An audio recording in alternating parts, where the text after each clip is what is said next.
Subscribe करें और bell दबाएं ताकि कोई खबर रह न जाए।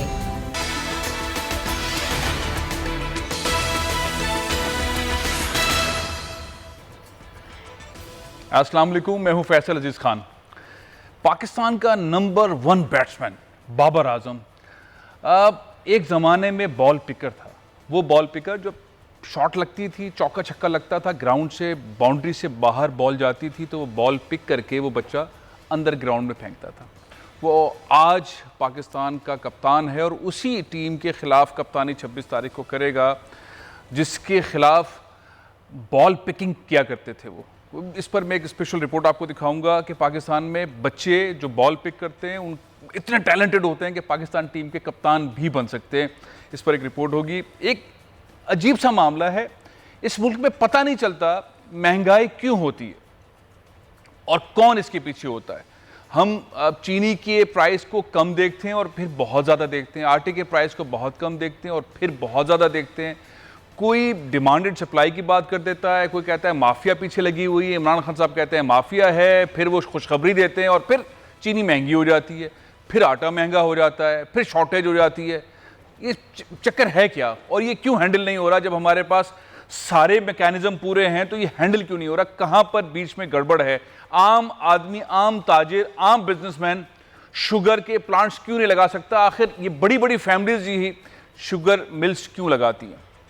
तीसरा और सबसे अहम मसला तो समझता हूँ कि वो ये है कि सारी दुनिया के अंदर अब वैक्सीन आ गई है, अपने बाशिंदों को, अपने लोगों को लगाई जा रही है।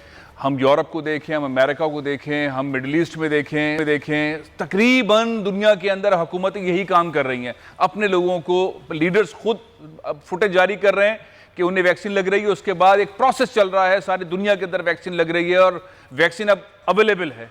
लेकिन पाकिस्तान के अंदर हम सिर्फ कैलेंडर सुन रहे हैं, आ रही है, ऑर्डर दे दिया है, दूसरी कंपनी को भी दे दिया है, पहली कंपनी को भी दे दिया, आ जाएगी। हुकूमत सिंध कह रही है हम 3 अरब की लेकर आएंगे, वफाक कुछ और कह रहे हैं। कोई क्लियरिटी नहीं है। और दूसरा, एहतियात तो हम कर ही नहीं रहे हैं। फिर एक बार अमवात की तादाद में इजाफा हो रहा है। सिर्फ पिछले 24 घंटे के अंदर 1594 पॉजिटिव केसेस रिपोर्ट हुए हैं। रिपोर्ट कम होते हैं, लोगों को होता है, लोग उसको उस तरह से सीरियस नहीं लेते, लेकिन अमवात भी बढ़ रही हैं। 48 लोग पिछले 24 घंटे के अंदर जहां बाग हुए हैं। मेरे साथ इस सारे सिलसिले में हम मुसलसल आपके सामने उनके माहिर और तहकीकात सामने लाते रहे। पाकिस्तान के नामवर साइंसदान हैं डॉक्टर अताउर रहमान साहब मेरे साथ स्काइप पर मौजूद हैं। डॉक्टर अब्दुल बारी साहब इंडस हॉस्पिटल के CEO हैं, वो मेरे साथ मौजूद हैं। डॉक्टर अताउर रहमान साहब, हम सारी दुनिया के अंदर देख रहे हैं, सारी मीडिया के अंदर पहली हेडलाइन ये है कि उनकी टॉप लीडरशिप ने वैक्सीन ले लिया है और लोगों को वैक्सीन लग रही है। अमेरिका के अंदर, यूरोप के अंदर, मिडिल ईस्ट के अंदर, अफ्रीका के अंदर, हर जगह पर। पाकिस्तान में नहीं हो रहा ये मामला। पाकिस्तान में क्यों नहीं हो रहा ये मामला डॉक्टर साहब? जी शुक्रिया। बात यह है कि वैक्सीन अभी मैन्युफैक्चर होनी शुरू हुई है, इसकी इतनी सप्लाई है ही नहीं कंपनी के पास कि दुनिया के सारे ममालिक को दे सकें। इसकी सप्लाई इस क्वांटिटी में बनते बनते कि दुनिया के 200 ममालिक तक पहुंच सके, ये उसमें 4 से 6 महीने लगेंगे। कुछ ममालिक ने शुरू कर दिया है। 31 जनवरी तक 12 लाख डोजेज जो हैं पाकिस्तान में भी आ जाएंगी। सिनोफार्म, ताकि हेल्थ जो कंपनी है जिसमें कराची यूनिवर्सिटी में मेरा ही इदारा क्लिनिकल ट्रायल सिनोफार्म के साथ करता रहा है, डॉक्टर बारी के अस्पताल के साथ मिलकर, इंडस हॉस्पिटल के साथ मिलकर हम मिलके काम कर रहे हैं। ये तो 31 जनवरी तक अगले 4-5 रोज में पहला बैच जो है वो इंशाल्लाह आ जाएगा। लेकिन क्वांटिटी में आने में अभी 4 से 6 महीने में लगेंगे, क्योंकि अभी तक ये वैक्सीन जो है इनकी तादाद जो मैन्युफैक्चर की है बहुत लिमिटेड है। और दूसरा जो है, जो ऑर्डर्स हैं वो ओवर बुक कर रखे हैं बहुत से ममालिक ने। कैनेडा ने अपने आबादी के मुकाबले में 400% ज़्यादा ऑर्डर्स बुक कर रखे हैं। बरतानिया ने 300% ऑर्डर ज़्यादा बुक कर रखे हैं और एडवांस पेमेंट्स कर रखी हैं ममालिक ने, ये यूरोप में। तो इस वक्त सप्लाई और डिमांड का मसला है कि सप्लाई है नहीं और डिमांड पूरी दुनिया में ज़्यादा है। तो थोड़ा डॉक्टर साहब, जैसे आपने बताया कनाडा एडवांस चल रहा है, यूके एडवांस चल रहा है, यूरोप के कई कंट्रीज़ हैं, मिडिल ईस्ट वालों ने सबसे पहले कर लिया था, यूएई के अंदर हो गया, कतर में हो गया, सऊदी अरब में हो गया। प्लानिंग जो करती है हुकूमत और फिर अपने आप को, अपने लोगों को महफूज करने वाली, हमारे पास जो प्लानिंग है वो पहले राउंड के अंदर तो सारी दुनिया ने सराहा कि पाकिस्तान ने बहुत अच्छी स्ट्रैटेजी की, पाकिस्तान ने अपने लोगों को बचा लिया, अपने मईशत को बचा लिया, स्ट्रैटेजी इस तरह की बनाई।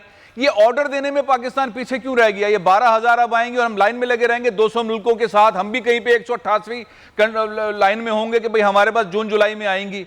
ये आप समझते नहीं कि पॉलिसी पहले राउंड के मुकाबले में इस राउंड के अंदर पॉलिसी ठीक नहीं है हुकूमत की? नहीं, मेरे ख्याल से ये बात दुरुस्त नहीं है, क्योंकि हमारे एग्रीमेंट हुए तो 6 महीने पहले हो गए थे।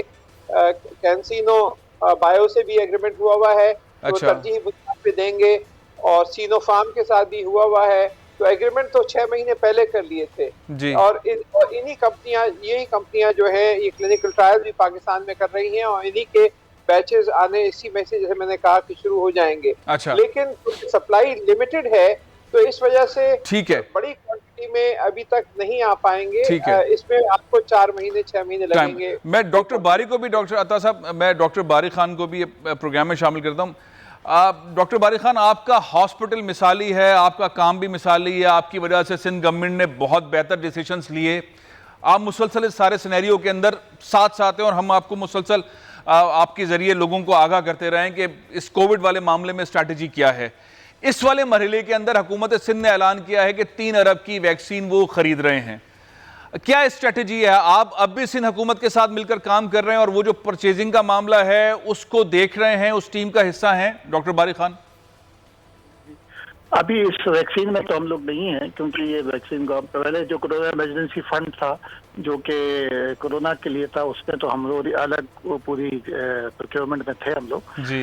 ये वो कर रहे हैं, लेकिन मेरा ख्याल में बेहतर तो ऑप्शन ये होता है कि एक वन यूनिट परचेज करें, क्योंकि आपकी बाइंग पावर ज़्यादा हो जाती है जब पूरे मुल्क के लिए होता है, तो वो उसी तरफ होगा। दूसरा में ये जो कंपनीज की है साइनोफार्म्स वगैरह या जो एस्ट्राजेनेका वगैरह, देखिए अभी इनकी अप्रूवल जब तक के लोकल लेना करे उस वक्त तक आप उसके ऑर्डर भी प्लेस नहीं कर सकते। अच्छा। तो ये अभी जी ये तो अभी विद इन हफ्ता 10 दिन के अंदर ही ये इमरजेंसी यूज के लिए वो वही अप्रूवल हुई है, और वो भी ये जो है ना अप्लाई भी वही कंपनी करती है जो जिसने देना होता है या जो उसके यहाँ पर रिप्रेजेंटेटिव होते हैं।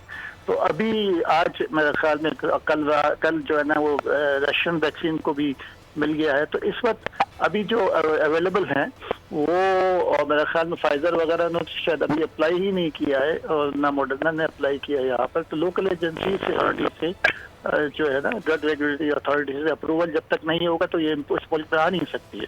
अच्छा, तो डॉक्टर बारी, एक आप इस बात से कि ये जो जब तक ये कंपनियां अप्लाई नहीं करेंगी तब तक नहीं आ सकती, इनको अप्लाई करने से पहले क्या गवर्नमेंट से एनओसी लेनी है, क्या करना है, प्रोसीजर क्या है? ये देखें, एक तो ये होता है कि ये जो हमारी एक हाई लेवल टेक्निकल कमेटी है जिसने तमाम चीज़ों को इनकी जो कंपनीज ये लेके आ गई हैं वैक्सीन, उनको उसने स्टडी किया है और उसको पहले वो डिसाइड करते हैं कि यार ये ठीक है, इसको करना चाहिए। और फिर उसके बाद वो ये जो गवर्नमेंट लेवल के ऊपर भी, और या इम्पोर्टर्स जो उनके यहाँ पर डिस्ट्रीब्यूटर्स होंगे वो अप्लाई करते हैं तो अपने ड्रग रेगुलेटरी अथॉरिटी को। और अब ये चार जो अप्रूव हो चुकी हैं तो उसके ऊपर काम शुरू हो गया। रहमान साहब ने कहा कि जो प्रोडक्शन, सप्लाई एंड डिमांड का मसला है, प्रोडक्शन, क्योंकि वो देखे ना आपको अमेरिका ने आज से कोई दो महीने पहले अप्रूवल दी थी मॉडर्ना की और उसकी, और हमारे लिए जो है ना, लेकिन फाइजर और वो जो मॉडर्ना जो है ना उसकी लॉजिस्टिक्स इतनी वो है कि -80 पे वो स्टोरेज होगी, वो वायबल नहीं है हमारे मुल्क के लिए। अच्छा। तो इसलिए हमारे लिए चाइनीज ही है, हमारे लिए तो हमारे मुल्क के लिए चाइनीज ही ऑप्शन है, जो कि साइनोफार्म और अभी कैंसिनो बायो के ट्रायल्स खत्म हो चुके हैं, उसका रिजल्ट वो भी अनब्लाइंड हो जाएंगे। अच्छा डॉक्टर भाई, एक चीज और बताइएगा, क्या आम आदमी परचेज करेगा या हुकूमत की रिस्पॉन्सिबिलिटी होगी? आम आदमी तक ये वैक्सीन पहुंचेगी कैसे? देखिए, आम हुकूमत ने जो डिसाइड किया है कि वो आम आवाम के लिए वो हुकूमत फ्री प्रोवाइड करेगी। एक और जो कोवैक्स है जो कि WHO और गावी वालों ने, वो 20% ऑफ द पॉपुलेशन के लिए वो भी मुल्कों को, 120 मुल्कों को, जो गरीब ममालिक है जिसमें पाकिस्तान भी उसमें शामिल है, उनको वो 20% ऑफ द पॉपुलेशन के लिए वो भी कंट्रीब्यूट करेंगे उसके अंदर। तो वो भी एक उसका भी एक साइकिल होगी, उसमें भी लगे हुए यहाँ से भी जो फेडरल मिनिस्ट्री उनके साथ भी काम कर रही है। अच्छा। उनके साथ भी नेगोशिएशन हो रही है। देखिए एफर्ट सब लगा रहे। अब वो जो चीज़ें हैं कि इसमें मेरे ख्याल में कोई किसी की वो नहीं हुई है। डॉक्टर साहब, मैं एक आप दोनों के सामने एक चीज रखना चाहता हूं। हमारे मुल्क में आप भी जानते हैं बहुत अच्छी तरह, डॉक्टर बारी खान साहब, डॉक्टर अताउर रहमान साहब भी बहुत सालों से इस चीज को जानते हैं कि जो मिनिस्ट्रीज होती हैं सूबों की, वफाक की, उसकी अद्वियात की खरीदारी के अंदर गड़बड़ होना, पैसे खा जाना, करप्शन हो जाना, परसेंटेज ले लेना, मतलब ये मामूल है। अद्वियात का सरकारी अस्पतालों के अंदर एक मामूल है। ये क्राइसिस सिचुएशन है। डॉक्टर अताउर रहमान साहब, आप मुसलसल इसको देख रहे हैं, क्या इस सारे सिलसिले को, जो वैक्सीन की परचेजिंग है और लोगों तक पहुंचना है, ये ट्रांसपेरेंट हो सकेगा पाकिस्तान में, चारों सूबों में, वफाक में, कश्मीर में, गिलगित बल्तिस्तान में? ये हो सकेगा? पॉसिबल है ये? पॉसिबल तो है, लेकिन इसमें सख्त नजर रखनी पड़ेगी इस पर कि किस प्राइस में आ रही है, कितना ड्राफ्ट ने उसकी प्राइस की मंजूरी दी है, किस प्राइस में ये सप्लाई हो रही है। तो इस पर कड़ी नजर रखनी पड़ेगी, वरना जैसे आपने फरमाया इसमें ब्लैक भी चल सकता है, गलत चीजें भी हो सकती हैं, खास तौर पे क्योंकि ये प्राइवेट सेक्टर ज्यादातर करेगा। गवर्नमेंट तो एक महदूद हद तक करेगी लेकिन ज्यादातर जो है ये प्राइवेट सेक्टर के थ्रू होगा।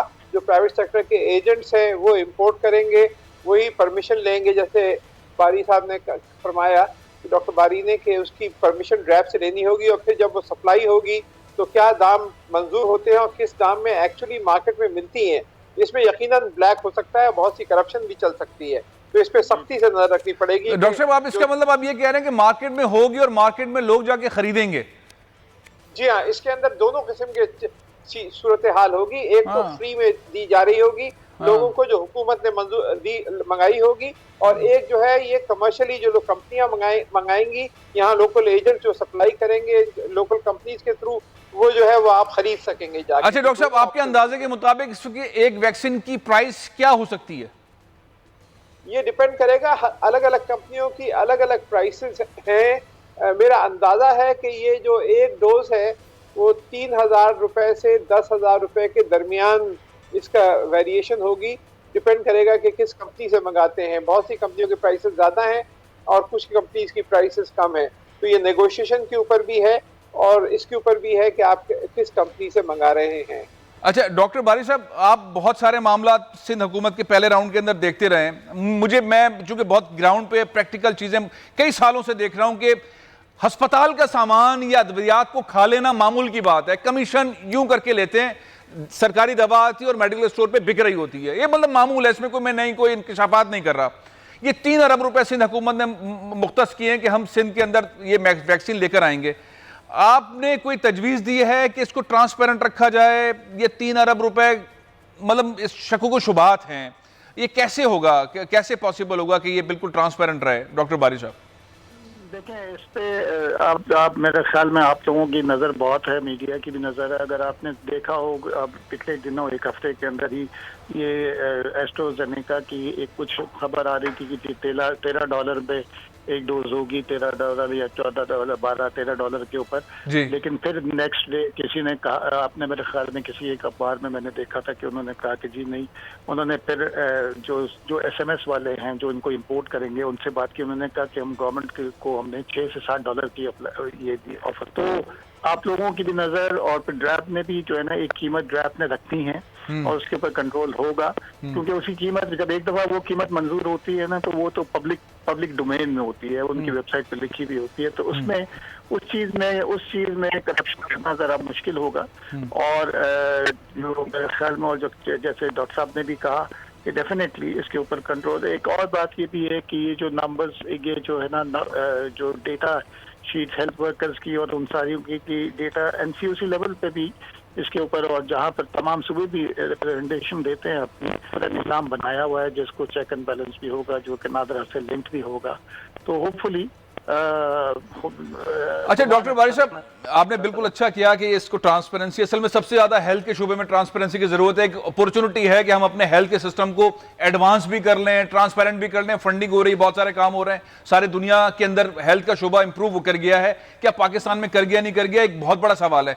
एक चीज ये बताइएगा, डॉक्टर्स की जो तंजीमें हैं, पाकिस्तान मेडिकल एसोसिएशन जैसी तंजीमें, क्या इस सारे प्रोसेस के अंदर जो डॉक्टर्स हैं जिनकी जाने गई हैं, जो फ्रंट लाइन है, उनके तहफ़्फ़ुज़ के लिए, उनके प्रोटोकॉल के लिए क्या ऐसा कोई सिस्टम बनाया गया कि सबसे पहले पैरा मेडिकल स्टाफ को, डॉक्टर्स को, जो हॉस्पिटल्स में काम करने वाला अमला है, उनको ये वैक्सीन दी जाए, ऐसा कोई प्रोटोकॉल है? जी जी बिल्कुल, इसका तो डेटा बहुत पहले से पूरे मुल्क में, क्योंकि मैं इसलिए भी कह सकता हूँ कि हमारे हॉस्पिटल में भी सबकी सारी वहाँ से एनसीओसी लेवल, नेशनल लेवल पे भी एक उन्होंने वेबसाइट वो दे दिया है कॉन्टैक्ट, जहाँ पर आप अपनी एंट्री कर रहे हैं सब लोग। तो एक पूरा निज़ाम ऑटोमेटेड बना हुआ है।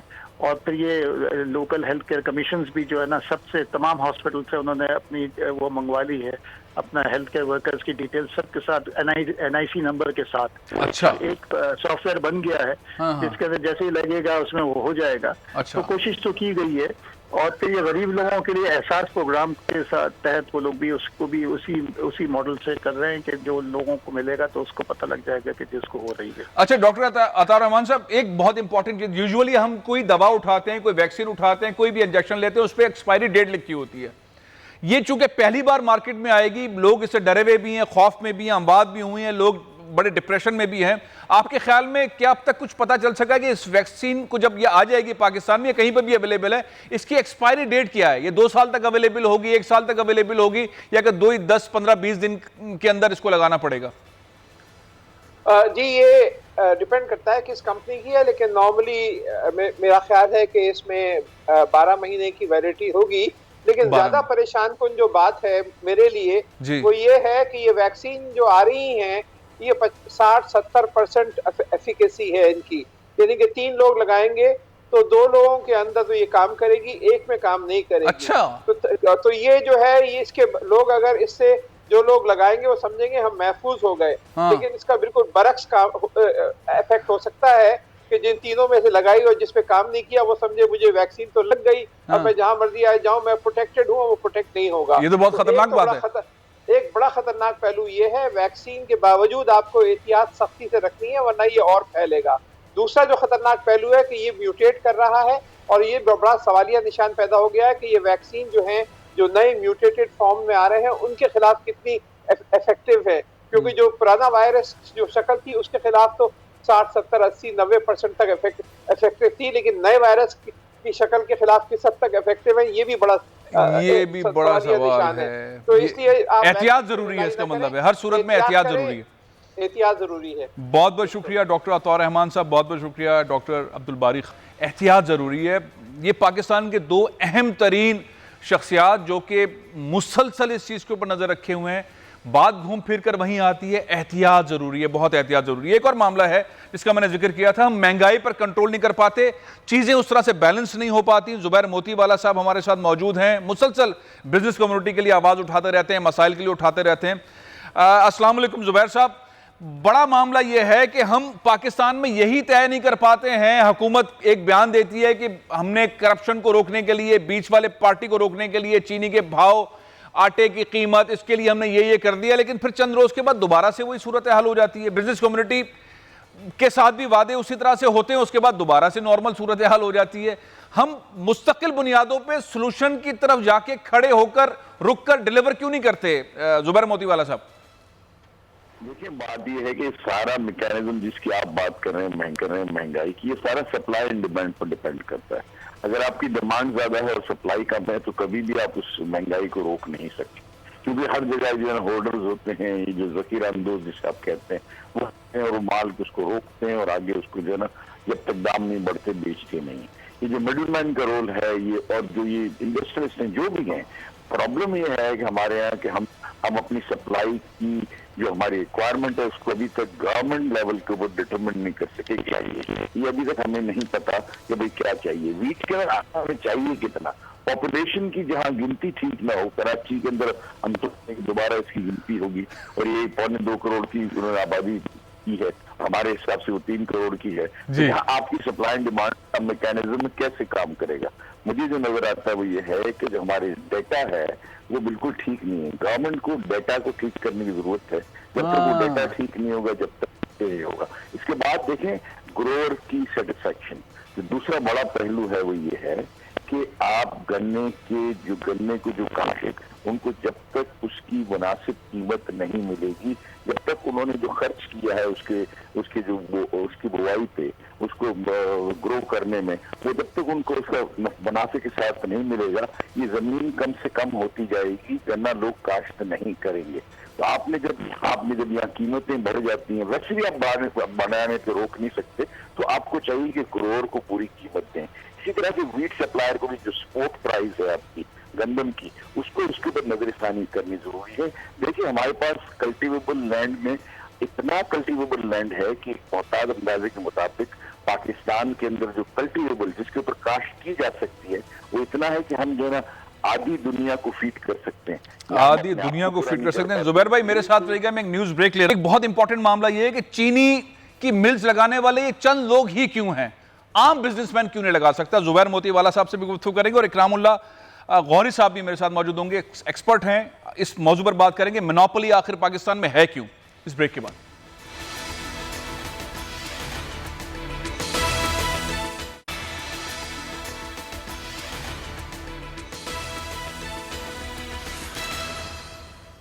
Welcome back.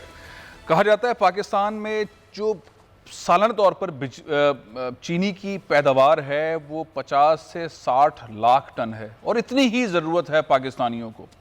आटे से मुतालिक भी यही कहा जाता है जितना पाकिस्तान को ज़रूरत है उतना ही गंदम पाकिस्तान में पैदा होती है। फिर जब हम देखते हैं कि आटे की प्राइस में 2 रुपये, 4 रुपये, 10 रुपये, 20 रुपये इजाफा हो जाता है, तो फिर कहते हैं कि बीच में मसला है डिमांड एंड सप्लाई का। चीनी के हवाले से भी यही कहते हैं।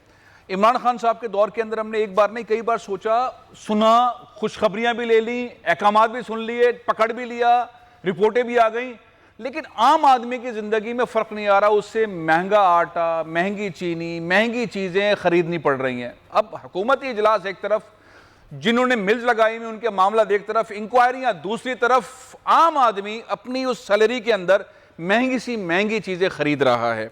आखिर मामला क्या है? आम लोग, आम बिजनेसमैन ये क्या चीनी की मिल्स नहीं लगा सकते हैं?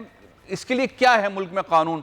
बहुत सारे ऐसे शोबाजात हैं जहां पे नो गो एरिया है कि ये बिजनेस में आप नहीं कर सकते, ये शरीफ बिरादरान करेंगे, जरदारी बिरादरान करेंगे, बड़े बड़े सनतकार करेंगे, जो हुकूमत में भी होंगे वही करेंगे, आम बिजनेसमैन नहीं आ सकता। आखिर क्यों नहीं आ सकता? आखिर ये आम तौर पर छोटे बिजनेसेस के साथ मिलकर क्यों नहीं हो सकता? आखिर इसका मैकेनिज्म है क्या? मेरे साथ इकरामुल्ला गौरी साहब मौजूद हैं, माहिर बड़े पैमाने पर पहले भी पाकिस्तान के अंदर रिफॉर्म्स के मौजू पर आप गुफ्तगू करते रहे हैं। गौरी साहब अस्सलाम वालेकुम। अच्छा, ये एक बहुत इंपॉर्टेंट सा मामला है। हम महंगाई को देख लेते हैं और महंगाई होती चली जाती है, हुकूमत की गुफ्तगू होती चली जाती है, अहकामात होते रहते हैं, लेकिन आम आदमी उसको फायदा नहीं होता। जुबैर मोतीवाला साहब भी मेरे साथ मौजूद है। मैं दोनों से आप लोगों से चाहूंगा कि आम बिजनेसमैन के लिए क्या बहुत सारे कारोबार के बिजनेस के जो शोबाजात हैं वो नो गो एरिया हैं? हम यहाँ पे कोई खाद की फैक्ट्री आम बिजनेसमैन नहीं लगा सकता, शुगर मिल नहीं लगा सकता, फार्मास्यूटिकल कंपनीज की क्या लाइसेंसिंग का इशू है? क्या मामला है? क्यों आखिर डिमांड एंड सप्लाई का मसला पैदा करके आम आदमी के लिए प्रॉब्लम रहती है? गौरी साहब जी शुक्रिया। जी गुजारिश ये कि सबसे पहले तो जब 18 अमेंडमेंट से पहले फेडरल गवर्नमेंट के पास लाइसेंसिंग कंट्रोल थे। कुछ इंडस्ट्रीज़ हैं जो कि जैसे शुगर है, फर्टिलाइज़र है, सीमेंट है, इस किस्म की जो इंडस्ट्रीज़ हैं जिनको आमतौर पे एसेंशियल यानी कि कमोडिटीज़ इंडस्ट्रीज़ कहा जाता है, तो ये बगैर गवर्नमेंट लाइसेंसिंग के ये अलाउड नहीं थी। ठीक है। अमेंडमेंट के बाद लाइसेंसिंग ट्रांसफर हो गई प्रोविंशियल गवर्नमेंट सूबों को। ठीक है। और हमारे चारों प्रोविंसेस में शुगर लाइसेंसिंग कंट्रोल एक्ट है 1972 का। ठीक है। अब उसके तहत शुगर इंडस्ट्री को परमिशन मिलती है और यानी कि नई इंडस्ट्रीज सेटअप करने के लिए जो परमिशन है वो रिक्वायर्ड है। अच्छा, इसके अलावा अगर आप इसका लीगल फ्रेमवर्क अगर आप देखें तो ये बड़ा माइंड बॉगलिंग है जी कि मल्टीप्लिसिटी ऑफ लेजिस्लेशंस हैं इससे शुगर की प्रोडक्शन और उसकी सेल्स और उसकी जो सप्लाई चेन के बारे में बहुत सारी इनेक्टमेंट्स हैं। हाँ और ये इनेक्टमेंट्स आपको मैं ज़रा गिनवा देता हूँ और आपके लिए इंटरेस्टिंग होगा जी, बताएं प्लीज। कि एक है शुगर फैक्ट्रीज कंट्रोल एक्ट 1950 का। अच्छा, उसके बाद sugar cane act 1934, sugar cane control order 1972, उसके बाद फूड स्टफ कंट्रोल एक्ट 1958, ठीक है। Price control and prevention of profiteering and hoarding act 1977, ठीक है। उसके बाद है शुगर गोडाउन एक्ट 2014। अच्छा, ये सारे जो इनेक्टमेंट्स हैं ये अब प्रोविंशियल गवर्नमेंट इनको एट द सेम टाइम इनको एनफोर्स कर रही है। गौर साहब, आपने बहुत लेकिन- अच्छी तरह बताया। मैं एक छोटा सा सवाल करना चाहता हूँ, जुबैर भाई को भी गुफ्तगू में शामिल कर लेता हूँ। आम आदमी कहता है आपने हुकूमत ने ये फैसला किया, इतने सारे कवानीन है, सब कुछ है, मुझे चीनी 105 रुपए किलो क्यों मिल रही है? इसकी कीमत जो है वो 65 रुपए किलो है। ये जो 40-50 रुपए ज्यादा हैं ये कौन ले रहा है? पाकिस्तान में जितनी जरूरत है उतनी चीनी पैदा हो रही है, मुझे सस्ती चीनी क्यों नहीं मिल रही? जी, मैं आपको अर्ज करूं। जो अगर आप इसको गौर से देखेंगे ना तो जी। ये हमारे यहाँ जितनी शुगर के जितने कारखाने हैं, या वो सियासी लोगों के हैं या सियासी ग्राहक के हैं, तो ये जो सिस्टम है 90% आपको जब आप इसकी एवेल्युएट करेंगे इसकी लिस्ट को, जी। ये उन्हीं के पास है। जब उसके पास है तो ये ताकतवर लोग हैं ना। तो जुबैर भाई, आप नहीं लगा सकते? कोई आम बिजनेसमैन शुगर मिल नहीं लगा सकता इस पाकिस्तान में? देखिए, हम बिजनेसमैन जो होता है ना वो बहुत जोर आदमी होता है, वो पंगा नहीं लेना चाहता। हमने अपने पैसे लगा के उसमें से पैसे कमाने हैं। क्या जरूरी है मैं उसी कारोबार में जाऊं जहाँ सियासी लोग हों? तो मैं उससे दूर ही रहूंगा ताकि अपना कारोबार करिए। नंबर ऑफ यूनिट्स नहीं बढ़ते, इसीलिए सप्लाई एंड डिमांड के अंदर जो है ना गवर्नमेंट कुछ कर नहीं सकती। ये उसको कर्टेल करके रखना चाहते हैं, डिमांड को बढ़ा हुआ देखना चाहते हैं और अपनी सप्लाई को उसी हिसाब से वो मॉनिटर करते हैं। आप जाके तो पता करें, जब आप हमारे इंटरव्यू लेते हैं तो वो काश्तकारों को बुलाएं और उनके साथ इंटरव्यू करें कि तुम्हारे पास गन्नों का क्या हाल होता है। मैं आपको बताता हूँ, जब कुछ स्टोरियां आके बताते हैं, गन्ने की जब ट्रॉली आती है ना तो उसको 4-5 दिन बाहर ही खड़ा कर देते हैं। वो क्यों खड़ा कर जी जी जी जी, इसी तरह इसलिए से। खड़ा कर तो बेसिकली पाकिस्तान में मोनोपोली रहेगी। कवानीन का बुनियादी मकसद जो है मोनोपोली को कायम रखना है। टॉप बिजनेसमैन अगर कह रहे हैं कि मैं पंखे नहीं ले सकता और कानूनदान कह रहे हैं कि इतने सारे कवानीन हैं लेकिन मसला हल नहीं हो रहा, तो इमरान खान साहब को इसका हल निकालने की जरूरत है, जो रिफॉर्म्स की बात कर रहे हैं। पाकिस्तान में इंटरनेशनल क्रिकेट माशाल्लाह से हो रही है। एक बहुत खूबसूरत बात, एक ऐसी बात जो हैरान कर दे, जिसने हैरान किया, मैं आपको वो वीडियो भी दिखाता हूँ अभी, कि एक बच्चा टेस्ट क्रिकेट में ग्राउंड के बाहर, बाउंड्री लाइन के बाहर है, वो बॉल पकड़ता है और बॉल ग्राउंड में फेंक देता है। चंद साल पहले की बात है। और आज वो बच्चा नौजवान, वो हीरो, पाकिस्तान का नंबर 1 बैट्समैन भी है और पाकिस्तानी टीम का कप्तान भी है, बाबर आजम। मैं एक छोटी सी रिपोर्ट दिखा रहा हूँ, पीसीबी ने तैयार की है। उसके बाद मेरे साथ इस मौजू पर गुफ्तगू करने के लिए मिर्ज़ा इकबाल बेग साहब भी मौजूद है, लेकिन पहले ही देखें ये रिपोर्ट। क्या खूबसूरत बात है, 14 साल पहले बॉल पिकर और आज पाकिस्तानी टीम का कप्तान। मिर्ज़ा इकबाल बेग साहब, ये कितना बड़ा ख्वाब है, कितनी खूबसूरत चीज़ है पाकिस्तानी क्रिकेट के अंदर। ये बच्चे यानी कि टैलेंट की बुनियाद के ऊपर टीम में आ सकते हैं, आगे जा सकते हैं। ये बात है 14 साल पुरानी। क्या अब भी ऐसा मुमकिन है? अब भी ऐसा क्रिकेट का स्ट्रक्चर है? क्या अब भी पाकिस्तान में इस तरह से टैलेंट ऊपर आ सकता है? फैसल, सबसे पहले तो ये कि बाबर आजम पहले खिलाड़ी नहीं है पाकिस्तान के जो बॉल पिकर की हैसियत से ग्राउंड के बाहर बैठे और बाद में उन्होंने पाकिस्तान की सब्ज कैप सजाई। 1997 में इनके कजन कामरान अकमल, जो पाकिस्तान के टेस्ट विकेट कीपर बैट्समैन है, वो गद्दाफी स्टेडियम लाहौर में जब पाकिस्तान और भारत का मैच हो रहा था तो बॉल पिकर थे और फिर बाद में वो पाकिस्तान की नुमाइंदगी करने में कामयाब हुए। इसी तरीके से जो मौजूदा चीफ सेलेक्टर है मोहम्मद वसीम, वो उनका ताल्लुक रावलपिंडी से है। रावलपिंडी क्रिकेट ये स्टेडियम कप्तान में बन गए ना, बाबर आजम कप्तान बनकर बहुत बड़ा बैट्समैन। चले ठीक है, अच्छा, लेकिन मैं स्ट्रक्चर पे बात करना चाह रहा हूं। मुझे ऐसा लगता है कि इस वक्त स्ट्रक्चर ऐसा नहीं है कि बॉल पिकर अब टीम में आ जाएगा। अब तो क्लब क्रिकेट नहीं हो रही, डिपार्टमेंट के क्रिकेट नहीं हो रही, हमने बहुत छोटा साइज कर दिया क्रिकेट का, टैलेंट ऊपर आ ही नहीं रहा, हम क्रिकेट को तो कहीं और कोने में ले जा रहे हैं। बिल्कुल आपने सही कहा, इस स्ट्रक्चर की वजह से पाकिस्तान क्रिकेट बजाय बुलंदी की तरफ जाने के पस्ती की तरफ गामजन हो गई है। और अब आप देखेंगे जो बॉल पिकर्स जिनको सिलेक्ट भी किया जाता है तो कोई मालदार बाप का बेटा है या किसी की जान पहचान है, उसका कार्ड बना के because of the security reasons उसका कार्ड बना के उसको मैदान में ले जाया जाता है। जो बच्चे होते हैं जिनको बहुत शौक होता है, तो ये इस यहाँ पर भी तो अब आ गई सिफारिश आ गई, यानी कि टैलेंट नहीं है, सिफारिश के तहत। तो मैं आपसे जानना चाह रहा हूं, आपकी बहुत गहरी नजर है, हम क्रिकेट के ढांचे को किस सिमत ले जा रहे हैं? इमरान खान साहब वजीर आजम है, क्रिकेट की वजह से वजीर आजम है, और कोई दूसरी वजह तो नहीं है, क्रिकेट की वजह से है। लेकिन क्रिकेट का तो हशर नशर हो गया पाकिस्तान में, स्ट्रक्चर ही नहीं है, टीम की परफॉर्मेंस नहीं है, क्रिकेट हो नहीं रही, ग्राउंड्स का बुरा हाल है, क्यों?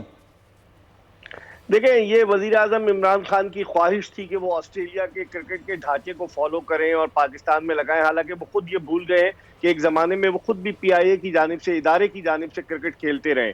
लेकिन अब उन्होंने, चूंकि पाकिस्तान क्रिकेट बोर्ड के वो पैटर्न इन चीफ है, तो उनकी ख्वाहिश के आगे सरे तस्लीम खम करते हुए PCB ने जो ढांचा बदला है वो पाकिस्तान क्रिकेट को फैसल तबाही के दहाने पर ले आया है।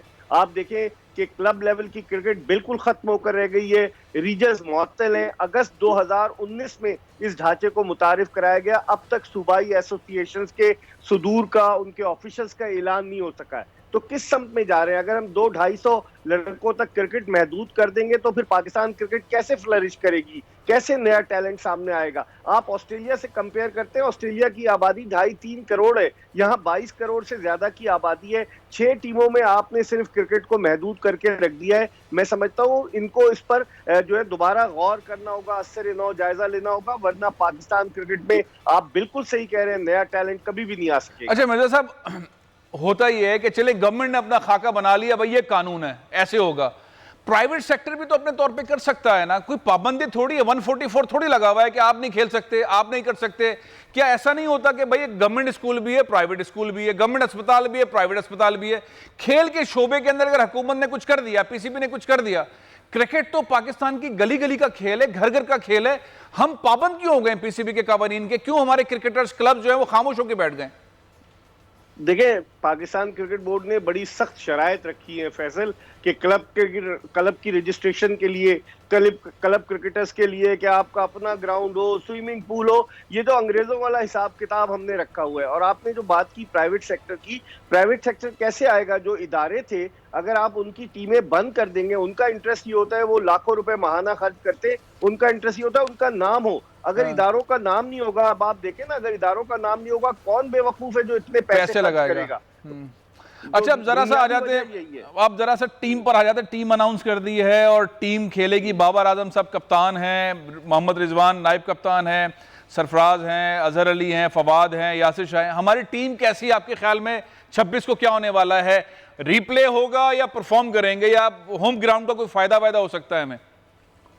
देखिए फैसल, 26 को लग रहा है, पहले तो हम सब ये कह रहे थे, मैंने भी और दीगर जितने भी एक्सपर्ट्स हैं सब ने अपनी टीम बनाई, तो हमने अपनी टीम में 2 डेब्यूटेंट को रखा था, एक सऊद शकील कराची के लेफ्ट हैंडेड बैट्समैन और एक ऑफ स्पिनर साजिद खान जिनका ताल्लुक KPK से है। लेकिन आज जो इन्होंने 17 लड़के अनाउंस किए हैं, उसमें इमरान भट्ट जो ओपनर है जिनका ताल्लुक सियालकोट से है वो है। तो इसका मतलब ये हुआ, जो हमें अब नजर आ रहा है कि पाकिस्तान की टीम बनेगी, इमरान भट्ट और Abid Ali as an opener आएंगे, 1 डाउन पर होंगे अजहर अली, चौथे पे बाबर आजम, 5वें पे फवाद आलम, 6ठे पे मोहम्मद रिजवान, 7वें पे आएंगे फहीम अशरफ, 8वें पे यासिर शाह, फिर उसके बाद 9वें पे हसन अली, 10वें पे शाहीन आफरीदी, और 11वीं जो जगह है, जो हम लोग समझ रहे थे कि शायद ये ऑफ स्पिनर साजिद खान को खिलाएं, लगता ये है कि खिपरो सिंध में पैदा होने वाले नोमान अली को शायद ये टेस्ट कैप दें, जो गुज़िश्ता 2 सीजन से हर सीजन में 50 से ज्यादा खिलाड़ियों को आउट कर रहे हैं, लेफ्ट आर्म स्पिनर।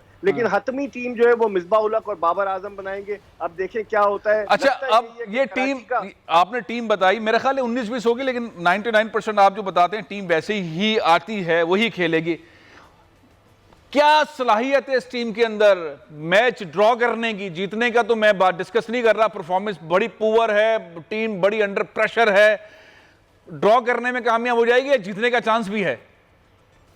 देखिए फैसल, नेशनल स्टेडियम कराची में 1955 से लेकर अब तक सिर्फ पाकिस्तान 2 टेस्ट मैच आ रहा है, एक इंग्लैंड के खिलाफ और एक साउथ अफ्रीका के खिलाफ। 2007 में जब आखिरी दफा साउथ अफ्रीका पाकिस्तान के मध्य मुकाबले यहाँ आया था ग्राहम स्मिथ जीतने के चांस होंगे, तो पाकिस्तान बहुत वो मैच हार गया था। ये टीम साउथ अफ्रीका की बड़ी बैलेंस्ड और बड़ी तजुर्बाकार टीम है। Quinton de Kock, Faf du Plessis उनके साबिक कप्तान, एड्रियन मार्करम, डीन एल्गर और जीत जाएगा पाकिस्तान के बैट्समैन है। लग रहा है मुकाबला करेगा, लेकिन मुकाबला करेगा। अच्छा, अब एक और चीज बताएं, कैसी? हाँ, मैं 1-2 मिनट रह गए, मैं आपसे चाह रहा हूं कि 2 चीजें और पूछ लूं। एक तो ये कि भाई ग्राउंड में तमाशाई नहीं होंगे, अब वो तमाशाई का ना होना, जाहिर है क्रिकेट के अंदर जो है ना लोगों का तमाशाइयों का होना बहुत जरूरी है, पीएसएल में शायद होंगे, यहां पर नहीं होंगे, ये फर्क क्यों है? क्यों, मतलब एसओपी के तहत क्यों खिलाड़ी ऐसा मैच नहीं खेल सकते जिसमें तमाशाई भी बैठे हो? देखिए पाकिस्तान में केसेस जो थे बहुत ज्यादा हो गए, लेकिन आज आप तो खुद सियासी प्रोग्राम भी करते हैं, आज 3.9% शरह रही, नवंबर के बाद से आज कम रहे, लेकिन पीएसएल में ये करेंगे। अभी कोई रिस्क नहीं लेना चाह रहे थे, शायद इस वजह से इन्होंने तमाशाइयों को इजाजत नहीं दी। ऑस्ट्रेलिया और न्यूजीलैंड 2 ऐसे ममालिक है क्रिकेट खेलने वाले जहां तमाशाइयों को बैठने की इजाजत है, और सुनने में आ रहा है कि भारत और इंग्लैंड की जो सीरीज होगी वहां भी भारत 50% तमाशाइयों को बैठने का मौका फराहम करेगा। अच्छा, अब मैं आखिर में एक चीज सिंपल सी पूछना चाह रहा हूं, जो पाकिस्तान का स्क्वाड आपने टीम बताई, इसमें मैच विनर्स कितने आप करार देते हैं कि ये हमारे मैच विनर्स हैं, हम अगर जीतेंगे तो इनकी वजह से जीतेंगे? देखें, बाबर आजम 12 दिसंबर के बाद से फैसल कोई क्रिकेट नहीं खेले, उनका अंगूठा जख्मी हो गया था, वो मैच विनर हैं पाकिस्तान के लिए, one of the top batsman of the world. और उनके अलावा मैं समझता हूं leg spinner Yasir Shah role play कर सकते हैं हमारी विकेटों पर साउथ अफ्रीकन टीम के खिलाफ, क्योंकि यासिर शाह ने जो 200 से ज्यादा विकेटें हासिल की हैं उनमें से ज्यादातर खिलाड़ियों को उन्होंने एशियन विकेटों पर अपना शिकार बनाया है। तो यासिर शाह और बाबर आजम 2 ऐसे खिलाड़ी हैं, और फिर तीसरे जो होंगे वो मैं समझता हूँ अजहर अली होंगे। बहुत शुक्रिया, बहुत शुक्रिया, बहुत बेग साहब, माहिराना राय आपके सामने। क्रिकेट हो रही है, खुशी की बात है।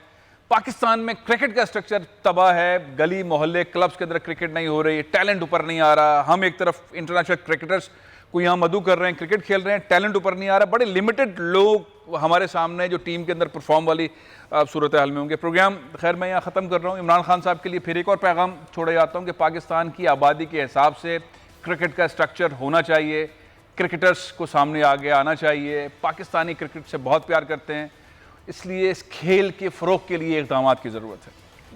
प्रोग्राम में ख़त्म कर रहा हूँ, इंशाअल्लाह फिर मुलाकात होगी। इजाज़त दीजिए। पाकिस्तान जिंदाबाद।